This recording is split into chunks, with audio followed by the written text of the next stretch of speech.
వైశాఖ బహుళ దశమి శనివారము రోజున పుట్టిండు పూర్వభద్ర నక్షత్రాన ఎలాంటి బాధలు లేవయ్యా మరగురామయ్య గంటలు మూగళ్ళు కనకనక చల్ల మనవడు పుట్టిండే నా రఘురామయ్య మనవడు పుట్టిండే నా రఘురామయ్య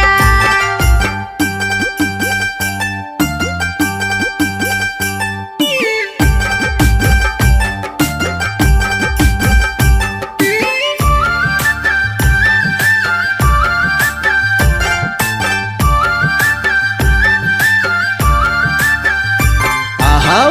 ఊరంతా